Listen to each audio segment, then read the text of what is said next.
The subject of this Afterlab is roadmaps. It is called strategic road mapping. And by roadmap, I mean what most of you probably assume, the order that you address positions in a given speech. So you would call it the order or the roadmap. The purpose of this is to give you a more strategic perspective on how to do that. I've divided this into three sections. The first one, I'm going to explicitly address the obvious comment that most people would have when they saw this as an Afterlab, which is, are you seriously going to give an entire Afterlab about roadmaps? Yes, I am, and I'm going to explain why. Second, I'm going to give you some universal tips about road mapping and ways to think more strategically about how you order your speeches and how you sequence your speeches. And then third, I'm going to discuss road mapping as it relates to each of the speeches, beginning with the 1NC and ending with the 2AR. So from 1NC through 2AR, some specific tips. So Roman numeral 1, really you're talking about roadmaps? Yes, I'm really talking about roadmaps. So number 1, roadmaps are important because they affect strategic priorities and time allocation. Roadmaps are important because they affect strategic priorities and time allocation.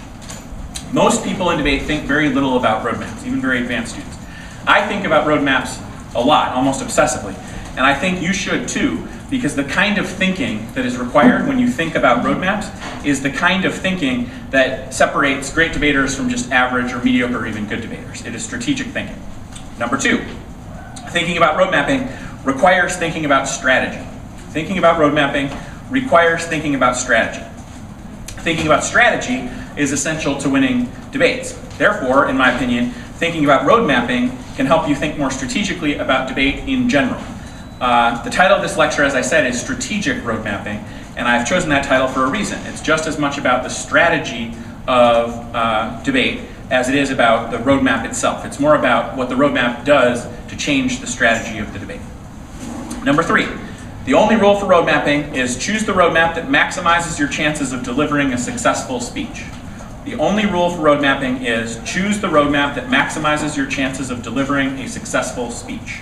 There are no other rules. There are just some norms or customs, but they are not rules. Those norms have developed and changed over time. There is nothing preventing you from adopting different road mapping strategies or techniques from the groupthink that most of us follow, if you have a good reason to do so. So there are no rules. The only rule is choose the roadmap that maximizes your chance of delivering an effective speech. Number 4, there are 2 approaches to road mapping: to try to minimize risk and to try to maximize return. 2 approaches: minimize risk or maximize return. And as should be obvious, those 2 goals are often in conflict. Both of those variables or both of those goals are desirable and they are important, but you have to weigh them against one another. So for example, is it more important to minimize the risk of making an error in coverage, a coverage error, or is it more important to maximize the value that you get from preserving strategic ambiguity for longer? So what is more important? Reducing risk of coverage error, increasing strategic ambiguity for opponents? Or is it more valuable to minimize the risk of a coverage error, or is it more valuable to maximize undermining your opponent's prep time? Which one of those is more useful or more important? As I noted before, I think thinking about these types of questions and thinking about these decisions and these competing goals helps you think more strategically about debate strategy in general. Number 5, road mapping is an inefficiency that can be exploited. Road mapping is an inefficiency that can be exploited. I am inherently skeptical of any groupthink in debate. Anytime everybody in debate does the same thing, I tend to think, I wonder why everyone does it that way. Maybe there's a different way that would be better. When everyone tends to do something in the same way, it naturally creates an opportunity for people who do something different to gain a strategic competitive advantage. That would be like the Moneyball approach to baseball applied to debate. Most of the groupthink in debate about road mapping was developed to make things as easy as possible for beginners. It's very similar to the other kind of norms that we develop about impact comparison or about prep time management or about evidence comparison and all of those things. We develop a set of norms that basically just make debate easier for beginners. And then that becomes a cemented rubric or rule for everyone to use. I think that advanced debaters don't need to be constricted by those same types of easy rubrics. And while it's understandable why so many people latch onto those easy rubrics, I think, obviously because they make things easier, I think that sometimes easier isn't better. And so a more advanced student should think about things strategically and try to maybe go against the grain and find an inefficiency in the way that most people debate. 6th, and finally in this section, if you deviate from the customary norms, you have to withstand some critical judge comments. If you deviate from the customary norms, you have to withstand some critical judge comments. Many judges like rubrics and they like rules, and so do most of you as debaters. You love rules. If you as a debater violate some of those norms or rules by road mapping in a weird way, you make everyone a little uncomfortable. But if doing that gives you a better chance of winning, I think it's totally worth it.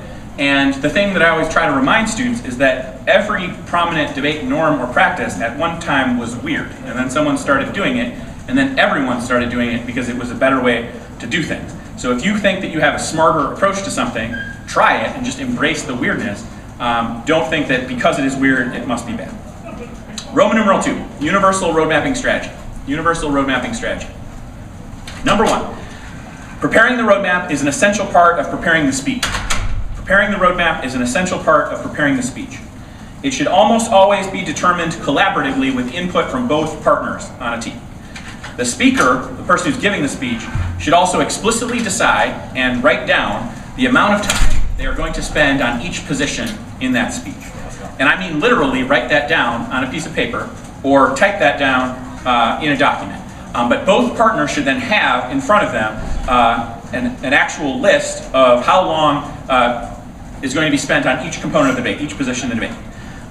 The numbers on that sheet, on that blueprint, have to add up to the number of minutes in the speech. If it is an 8-minute speech, it has to add up to 8. If it is a 5-minute speech, it has to add up to 5. You would be amazed at how many people internally kind of sort of calculate how long they're going to spend on each argument, and in the 1AR, for example, it adds up to 7 minutes.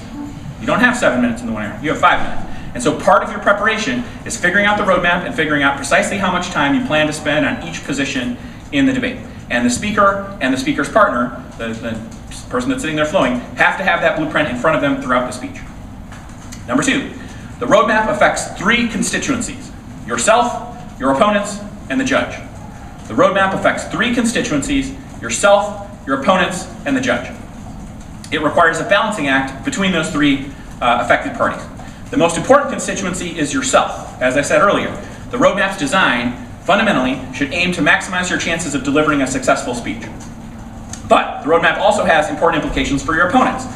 A good roadmap will make it harder for them to deliver a successful speech when they next have an opportunity to do so. And finally, the roadmap has an impact on the judge. A good roadmap will shape how the judge thinks about the debate in a way that is favorable to your side. So yourself, your opponents, and the judge all are factors when you're thinking about strategic roadmap. Number 3, you never have as much time in your speech as you think you do. You never have as much time in your speech as you think you do.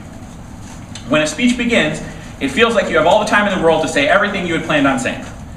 As you get into the speech and it progresses a little bit, the reality of the time constraints that you're operating under sets in, and you have to race to try to cover everything in time. Take that into account when deciding the roadmap. That is a reality. You never have as much time as you think you do. Number 4, the most important decision to make is what position to address first. The most important decision to make is what position to address first. The first thing you address in a speech feels the most important to the audience. It is your chance to implicitly communicate to the judge what you think the most important issue is in the debate. It's also the time that the judge will be paying the most attention to your arguments, especially in the first 10 to 30 seconds of your speech. If you spend a bit too much time on that first position, which you will, that's okay, because from your perspective, you have chosen the most important position in the debate, or the position that best defends your side of the debate, that will most influence your winning probability in the debate. Number 5, the second most important decision to make is what position to address last. The second most important decision to make is what position to address last. The corollary to the previous point is that you never have as much time for the last argument as you think you do. This requires that you intentionally decide what position in the debate could be addressed with minimal time remaining. If something gets undercovered or even dropped, what do you want it to be? You need to make that decision explicitly. Number 6, and finally in this section, there is a fine line between innovation and trolling. There is a fine line between innovation and trolling. This lecture is a companion to the one that I've done about strategic prep time management that's on my YouTube channel. And I have an admonition in that one that is shared with this, and in the past I've given these two together. You can't be perceived as a troll when you play around with the roadmap. If you have credibility, good ethos, the respect of your judge, you can get away with a lot of weirdness when you're road mapping, and I think good weirdness. But if you seem like you're just messing around to be funny, or to be trolly, or if you're just being obnoxious for the sake of being obnoxious, then you're going to experience a backlash, and I think a legitimate one, because you're just messing around with things because you think it's funny or because you think it will get you attention. So that is an admonition as we get into the next section, where I'll give you some tips to do things that are rather weird. If your motivation to do those weird things is, I think this gives us the best chance of delivering a successful speech in this speech or winning this debate, good. If you're a credible debater, a high ethos debater, you can do that. If you're like, ooh, that sounds fun, I'll be a troll, you're going to get a backlash, and you deserve it. Roman numeral number 3, strategic road mapping for each speech. Strategic road mapping for each speech. I don't include the 1AC in this. There are some things about how to structure the 1AC that kind of matter, but it's not really a roadmap because it's just the 1AC. So, number 1 is the 1NC. The first point, think about the off-case order strategically. You should not automatically put topicality first. There are no rules. No rules at all for the roadmap of the 1NC. The 1NC can be in any order you want. No rules. You should think about flowability. Putting topicality first often can be difficult to flow, especially if it's a short interpretation card and then kind of some standards, or maybe it's a theory shell, something like that. Putting those things first tends to not be very strategic because it's hard for the judge to flow. So flowability is one consideration. Another consideration, put arguments that are easiest to answer or that the app is most likely to be prepared to answer earlier in the roadmap, earlier in the order. So if it's an argument that is easy, relatively easy for the app to answer, it's an argument that you've read before, that you know that they're very prepared for already, it's not going to require any prep time, move that up in the order. Conversely, put arguments that are tougher to answer or that the app is unlikely to be prepared to answer later in the order. Move them down in the order. If you have a new strategy, something that's a little more complicated, something you don't think that they've prepared to answer before, move that down in the order. Don't put that at the top, put that after some of the easier to answer arguments. In addition, put arguments that change the context of other positions later in the order. So for example, put a disadvantage early, then some other things, and then the counterplan, the pick, at the end, that claims that initial DA as the net benefit. Don't read the pick first and then the disad. You've telegraphed the relationship between those two arguments. Put the disad first, put the pick later. The affirmative, the 2AC, here's the DA, they're preparing to answer the DA. All of a sudden later, oh, and there's a pick. Oh, okay, that changes how I'm going to have to answer that disad because it goes along with a pick. Obviously, you can't over-telegraph, although it's hard to really over-telegraph. So if you like always go for the last thing in the 1NC off-case order, teams will pick up on that. You'll kind of tip your hand. But you can basically do that. It's not like they can't really do anything to counteract that other than just be like, ooh, it seems like their best argument was last. But they probably would have figured out that was your best argument anyway. Next subpoint, think about the on-case order or the case order. This should go without saying, but people mess this up all the time. Put the advantages that matter most earlier in the order. Put the advantages that matter less later in the order. Don't just follow the 1AC order. That's silly. Create your own order based on the importance of the arguments for your side. So for example, advantages that the counterplan solves can be moved later in the order. Advantages that the counterplan maybe doesn't solve can be moved higher in the order. If the counterplan tries to solve two advantages, but the solvency deficit to one is kind of better than the other, make the advantage that the solvency deficit is better for higher in the order. The one that the solvency deficit is worse on, lower in the order. You can also think the same thing about, like, if you're going to go for a disadvantage. Think about which advantage the disadvantage turns more. Move that one lower in the order. The one that the disadvantage doesn't turn very well, move that one higher in the order. If you have a critique, the one that links to the critique more, move that lower in the order. Or the one that the critique kind of turns or interacts with better, move it lower in the order. The one that's better against the critique, move that higher in the order. My radical idea for the 1NC is that there's no rule that you have to put the case first, or the off case first and the case second. You could consider putting parts of the case higher in the order than off case arguments. A really strategic 1NC might put a case page before an off case page that changes the context of that case page. So for example, if you're impact turning an advantage, maybe you're debating the DREAM Act and you're impact turning the military hegemony advantage, you could put that up in the off-case order, because really that's kind of like an off-case position, and then later you can read the military pick. When the 2AC hears the case argument about the military advantage and the hedge bad turn, they think about it and they're starting to prepare for it. Oh, all of a sudden later, oh, that changes things. There's a pick. So that's a net benefit to a counterplan. I got to think differently about how I'm going to answer those hedge bad arguments now because they're a net benefit to the pick. I don't really know why we don't do this. We just don't do this because it feels weird or like someone told us we couldn't do it, but there's no good reason not to do it. An impact turned case advantage is just like an off-case position. That's what I always tell you to do when you're debating impact turns. In other spots, you just would want to preserve strategic ambiguity until as late as possible in the 1NC. So if you have a really good new counterplan, why are you reading it at minute 4 and then reading 3 minutes of case arguments? Why can't you read your 3 minutes of case arguments and then read your counterplan at the end? The only reason you don't is like, oh, what if I don't get to my counterplan? But if you've practiced your 1NC and rehearsed it, why not do that? This obviously requires that you're very highly prepared. It can't be the novice thing where you're like, the order will be 3 off, then case, then maybe another off. Like, it can't just be accidental. But if you have intentionally prepared a high quality 1 and C against a specific opponent, and then you get to do that, why not play with the order? Like, you know it's going to take 8 minutes, just make it take 8 minutes. It's the same way, most people are fine with when the affirmative reads a new plan, they put the plan at the end. No one's like, oh my God, don't put the plan at the end. That's not fair, that's against the rules or something. So why don't negatives do the same thing? I have no idea. Number 2, the 2AC. The order is crucial for this speech. I think it's most important for the 1AR, but it's second most important for this speech, the 2AC. Again, there are no rules, literally no rules. You do not have to do what everyone does, which is T, case, or case T, counterplans, Ks, DAs. You can, and there's a reason that that's the norm. That makes it easier. So if you just have that as your default setting, then you don't have to think about it, and there's some merit to that. But sometimes it doesn't make sense, and sometimes you're putting yourself at a disadvantage by following the order that everyone else follows. First subpoint under this, the case is not one thing.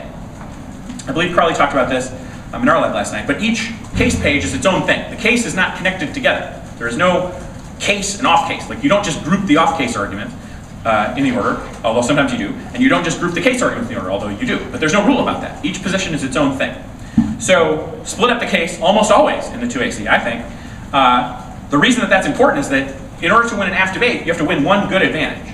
Advantages don't really accumulate. It's not like you win advantage 1, and then you add on some more that you win on advantage 2, and then that outweighs the DA. It's either advantage 1 outweighs the DA or advantage 2 outweighs the DA. It's not really like there's some solvency deficit for advantage 1, and then I added that to some solvency deficit for advantage 2, and so therefore the cumulative solvency deficit outweighs the dissent. That's not really how judges ever decide. That's not really how affirmatives debate, because it's hard. That doesn't really make that much sense. You want to focus on winning one advantage. So winning one, if winning one good advantage is what's important to win the debate, and trying to win 2 advantages compromises your ability to beat the negative's best offense, then you're doing yourself a disservice because you're winning 2 things that you didn't need to win. You could have just won the one thing, and you're doing it at the expense of losing to good negative arguments. You should think of your advantages as answers to counterplans. So when you're road mapping, you should pair and put your advantages in the order strategically based on your answers to counterplans. So if one of your advantages is the one that you need to win to answer a counterplan, that one needs to be prioritized. If the other one is not necessary to win that against that counterplan, then it should be deprioritized, even if the second advantage, the one that does not respond to the counterplan, is better, quote unquote, against the status quo. Unless you assess that maybe the negative is not going for the counterplan, they're likely to defend the status quo, then maybe that second advantage should be first, and the first advantage should be at the end of the order. If you are kicking an advantage, do that later in the order. It doesn't have to be literally last, but you certainly shouldn't start with that. You want to preserve some strategic ambiguity. You don't want to telegraph to the negative that you're going to kick this advantage. Move it down later in the order. Next subpoint. Think about what you're starting with and why. Think about what you're starting with and why. The variables you could consider. How you'll sound and how easy it is to flow. So when you come out of the blocks reading a T block with a lot of analytical arguments, that can be really hard to flow. If you come out of the blocks reading like analytical case arguments at top speed, and case overview and all that, it can be really hard to flow. So if there's a disad that you could put first, why not? If there's a part of the case where you could read a card first, or if there's a topicality argument where you could read a card at the beginning of the topicality block, restructure your topicality block, and it's fine to put topicality first, or it's fine to put the case first. But think about flowability. You don't want that first 20 seconds of your speech to just be incomprehensible to the judge. And sometimes that's not totally your fault, it's just it takes a moment for the judge to get acclimated to your voice. And so if you blaze through 5 analytical arguments and the judge gets none of them, you've really done yourself a disservice. So think about flowability. You should also think about what's most important and how to avoid top heaviness hurting you. So if you're going to be a little bit top heavy, that's just human nature. So figure out what is the thing you want to start with that's most important. That's why starting with the case makes sense. It's usually like the advantage that's going to win you the debate. That is the thing that you want the judge to think is the most important thing in the debate. So by putting it first, you're communicating to the judge, all right, judge, this is the most important thing in the debate. You are also giving yourself the situation where if you spend a little bit too much time on it, it's okay because it's the most important thing in the debate. I think where people go awry is they do that and then they also then put advantage 2 next. And so they're just kind of, they're top heavy on 2 things and that second thing wasn't that important. Or then they put T next, and then they spend too much time on T, and then by the time they get to the stuff that the negative is really going for, they don't have enough time. Next subpoint. Roughly order the positions based on their importance in the debate. Roughly order the positions based on their importance in the debate. But sometimes you want to move things a little bit later in the order based on prep time, and the negative's prep time, and kind of the negative strategy. So if you're straight turning a disad, or you're reading an add-on, try to push it back in the order. Don't put it at the very end. Putting it at the very end, you might not get to it. But move it a little bit farther back in the order. Coverage is more important than strategic ambiguity, but strategic ambiguity has a lot of value. So if you have an add-on that is responsive to a counterplan, and you're going to read it on a disadd that's not that counterplan, you kind of put that counterplan early in the order because it's really important. You put that secondary disadd that's not even a net benefit to the counterplan, that's like a throwaway disadd, like the USCIS disadd. It's not a net benefit to the temporary counterplan or whatever, but it's just in there. Read your add-on against the temporary counterplan, against the USCIS DA, kind of late in the order. If the negative has made the decision to extend the temporary counterplan in the 2NC, if that's what you've expected, they hear your 2AC to the temporary counterplan early in the order, they start prepping it, they're not even really paying that close attention to the USCIS DA. Oh, then they realize you have an add-on, it's like, oh crap, now I gotta change, all right, we gotta talk about this, we gotta figure out where we're gonna put the add-on in the block. I'm gonna take it, or actually it's late now, I'm not sure I have prep time, you're gonna need to take that in the 1NR, you mess with the negative, and it really comes at no cost to you. Putting that on the counterplan or putting that disadd higher in the order doesn't serve any interest. If you're going to straight turn an argument, don't just do that at the top, giving the negative plenty of time to think about it, like, oh, they straight turned something, we need to really be figuring this out, and try to move that later. But again, don't do that at the expense of covering, or you've shot yourself in the foot. The number one thing that I want you to not do is the number one thing that I see students do, which is, this is what happens in their head. This is, and they say this out loud when I ask them, this is what they say. I'm going to put the most important thing last, I'm going to breeze through everything else, and then I'm going to have so much to say on this last thing. So I'm going to save that last thing for last, and then I'm just going to dump, like, I'm going to make 40 arguments against the last thing. That is idiotic. That never works. I'm not sure that I've ever seen that work, unless the 1NC was extremely small. If it's their most important argument, if it's the thing the negative is going to go for, move it up in the order, and then make the appropriate number of arguments. Figure out how much time you want to spend on it, stick to your blueprint, your time blueprint, and then do it. Don't just hope that you're going to get there with a lot of time. That never happens. Factually, you will never have enough time for the last thing in the order. Unless there's like, if it's 1-0, I guess you have enough time. But in a normal 1NC, where there are many arguments, you will never, literally never, have enough time for the last thing in the order. Next subpoint, use your order and time allocation to shape the negative block. Push them to go for things you want them to go for. What you expect the negative to do should be something you're thinking about as you're road mapping your speech. So something that I don't see people doing, but I wonder why. I think that this could be effective. If you know that the 1NR is going to take the midterms DA, because they always take the midterms DA, why not just put the midterms DA way up at the top of the order? It's an important argument, it's what they're going to go for, cover it. The 1NR already has abundant prep time to prepare to extend the midterms DA. So putting it last doesn't really hurt the negative at all. But the 2N is used to being able to hear the responses to the things that the 2N is going to take in the 2NC early. So they have plenty of your speech to prep. And by the time you get to midterms, they don't even really have to pay attention because their partner is flowing. Their partner is going to extend that in the block. So what if you move some of the stuff you expected to be in the 2NC a little bit farther down in the order? What is that going to require in response? Well, the 2NC is going to have to take a bit more prep time. You're giving extra prep time to the 1NR, but the 1NR didn't need any extra prep time. The 1NR had plenty of prep time already. So at the margins, that's a much smarter allocation of time than doing it the way you would typically do it, where you just save the midterm CA for last.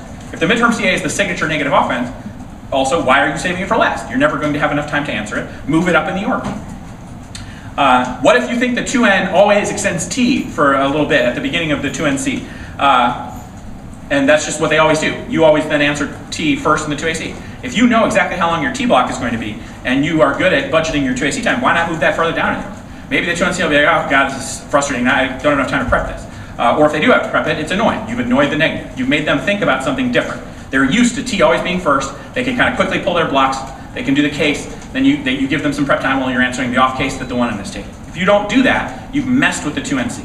You would be amazed, and those of you who are 2Ns, I think you could probably, if you just think about it, that would be frustrating. If just any little change in the expected workflow of the negative block is bad for the negative. It forces the negative to think about something they otherwise wouldn't have had to think about. Again, don't do this at the expense of coverage, but once you are a good 2A, these are the kind of things that you can do to control the negative block and to control the debate. Final subpoint under this. Think about time allocation and road mapping with the 1AR in mind. So the question you have to ask is, where can you rely on the 1AR to quote unquote come back from under coverage? So if the 2AC is relatively sparse on something, where can it be sparse? And where can't it be sparse? So there are certain kinds of arguments where if you're just too sparse, you can't win. If you're too sparse against like a process counterplan, you don't make the essential arguments needed to win, you just kind of can't come back from that. If you're too sparse on a major disadd where you just didn't poke enough holes, you didn't initiate enough threads, it's tough to come back from that. But if you're a little bit sparse on an advantage counterplan, as long as you kind of get out the basic details, the 1AR can read a lot of arguments there. They could read additional cards. If you're a little bit sparse on a part of the case, you can maybe come back from that. But you just have to think about, in this specific debate, what is the most threatening negative argument, and then which of those negative arguments is recoverable with a good 1AR if I'm a little sparse, and which of them is not, and then think about it accordingly. Number 3, the 2NC and the 1NR. 2NC and 1NR. The important thing here is to think about how to split the block well, and that's kind of a different discussion. But I'm going to talk about some of those things here. So you should mostly think about prep time management. So issues that are not very prep intensive are better for the 2NC. Issues that are much more prep intensive are better for the 1NR, just for logistical reasons. But another thing to think about is strategic ambiguity and strategic flexibility. You want to preserve uncertainty. You want to keep the affirmative uncertain for as long as possible in the negative block. So you should think about the strategic interactions between arguments. And you should try to prevent the affirmative in the 1A, but also the 2A, just like the affirmative as a team, from knowing exactly how the block is going to play out until as late in the block as possible. That's not a universal rule. Sometimes you have to reveal your hand because you're having a very narrow block.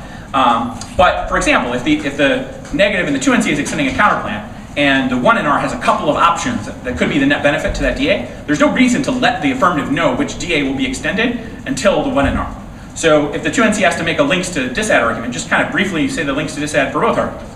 That's obviously a little bit of waste of time, but the benefit is that the affirmative has to keep in their head thinking like, all right, I don't know which disadd they're going to extend. So I can't really prepare to answer this counterplan yet because I'm not sure which of the dissadds it is. If it's disadd 1, we might be link turning that disadd. If it's disadd 2, we don't have any offense there, so our answers against the counterplan have to be better and different because we're only going to have defense against that disadd. So I don't know what it is. So not knowing creates stress. It means that you can't fully prepare your 1AR on the counterplan until after the 1NR, which is great. So in my prep time management lecture, I have a bunch of tips about how to use prep time weirdly. A lot of those cool prep time usage things can be ruined, or those opportunities can be taken away if you use your roadmap well and if you design the negative block well. Think about context changing 1NRs. Those are great. So when the 1NR can extend an argument that changes the context of something that was said in the 2NC, that's really powerful. That makes it really hard to prepare an affirmative strategy.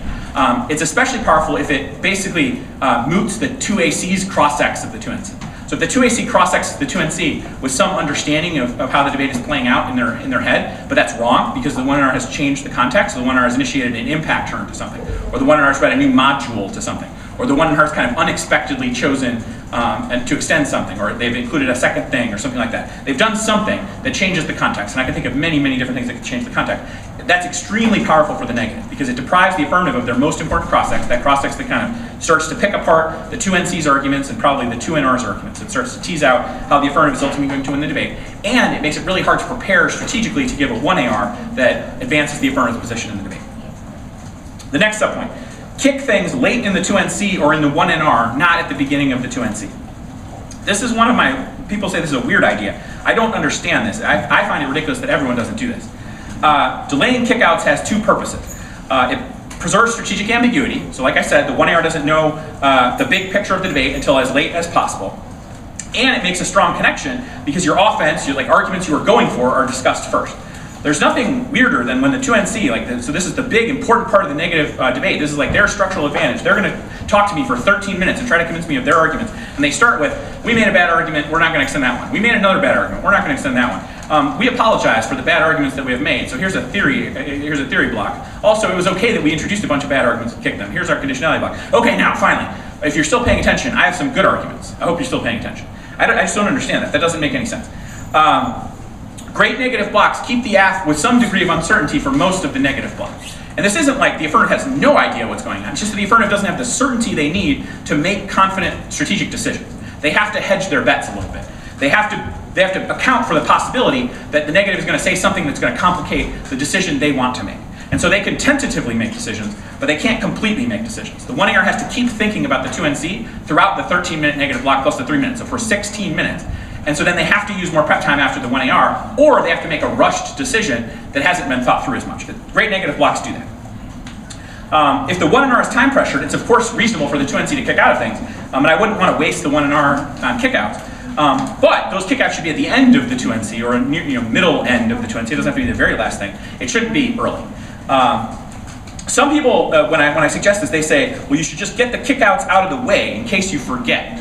And my response is like, that doesn't say much for the students that you were talking about. You think that they can't do it. They are going to forget. Well, okay, if that's true, then you are right. They should just kick things at the beginning. But how about if we instead try to make them smarter and try to make them more competent, and then they can do something that is more strategic, and then they can give themselves a better chance to win the debate. If you struggle with this, it's because you struggle with attention and management of your time and all of that kind of thing, which are more fundamental problems than a problem with the roadmap. So if you are required to kick things at the beginning because you are too forgetful to remember an 8-minute speech, then you have bigger problems than the roadmap. And so yes, just kick things at the beginning, but also like maybe JV is the appropriate division, not varsity. Number 4, the 1AR. The 1AR roadmap is extremely important. It's the most important. The 1AR death drive is a term that Repko coined, and he uses that to describe the self-sabotaging behavior that many first affirmatives exhibit when conceptualizing and delivering their after bubble. And specifically, it's the tendency to place the neg's primary offensive position, usually a disad, at the end of their 1AR roadmap. And that usually portends disaster. It results in dropping impact overviews, turns case, it results in extending barely anything, it basically results in losing. Repko's theory is that most 1As secretly hate the affirmative and want to sabotage their 2A because in their heart of hearts they want the neg to win. And I agree with him because I watch this all the time, and the only reasonable explanation is that 1As want their partner to lose. They won't admit it, but secretly they want the neg to win because they like the neg more than they like the neg. So, first sub-point under this. The case is not one thing. The case is not one thing. It almost never, like I said, makes sense to treat it as such. Winning one advantage and doing well against the neg's primary offensive position is a great way to win a debate.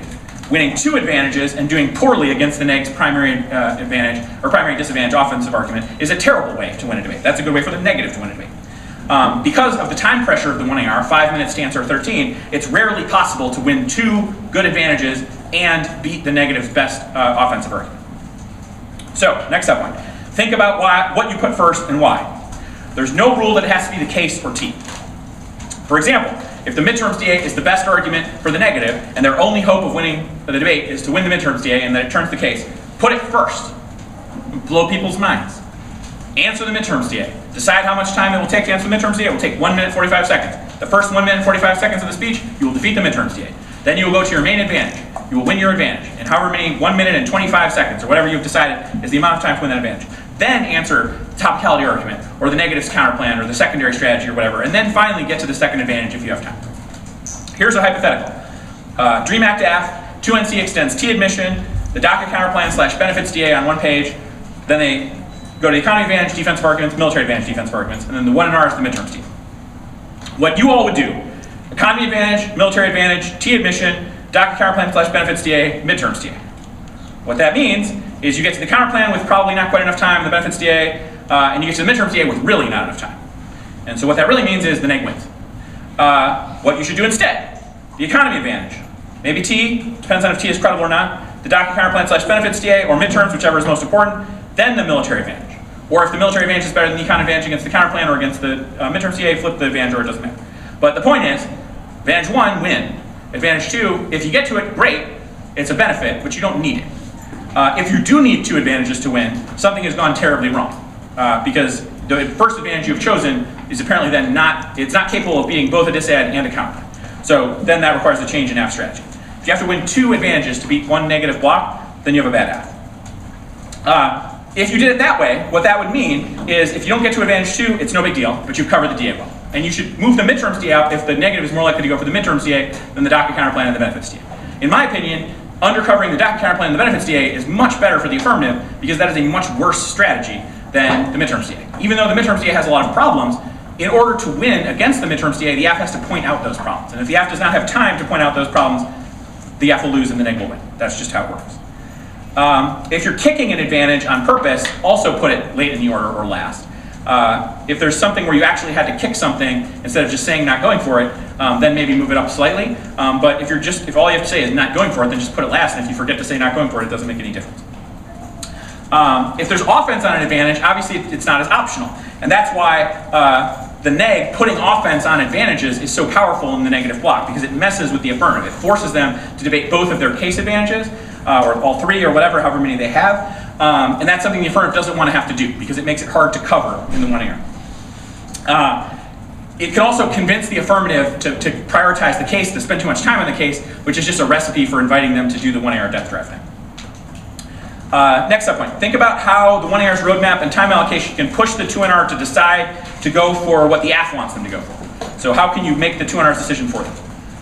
If you move things later in the order, you can kind of take them away from a prep-deprived negative. So if the negative only has like a minute of prep time left, and you move something a little bit farther down in the order, you're really making it hard on that second negative, because they can't prep until they hear your response to that argument. Obviously, you shouldn't do this at the expense of coverage, but be attentive to how much prep time they have left. I judge debates all the time where the 2NR only has like a minute of prep time left, or a minute and 30. But then the affirmative puts the argument they're going to go for first. And maybe that makes sense, because maybe they need to in order to win that argument. But sometimes they didn't need to, they could move it kind of down in the order. If you have a strategic pivot, just like in the 2AC, preserve that for later in the order. Preserve some strategic ambiguity. Do that move as late as possible. Sometimes, and this is kind of a clever move, this is a weird move, it makes sense to kind of undercover something early in the order and then go back to it. So an extreme example would be to put the midterms DA real early in the order, first or second, like advantage 1 and then midterm.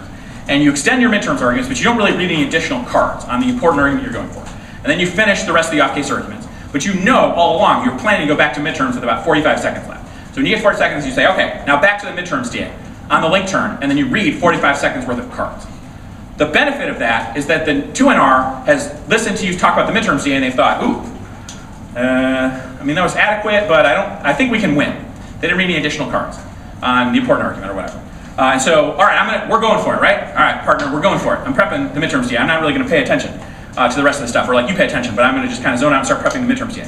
And then, ooh, they went back and they read those cards. Ooh, I would not have made that decision in retrospect. Those cards, now this is different. That would have changed my decision. Oh, I don't know what to do now. I can stick with midterms and I got to answer that, but I don't have a lot of time. Ooh, I'm thinking. I have so much, my brain, you've overtaxed me. I'm over my bandwidth, right? I don't know why people don't do that.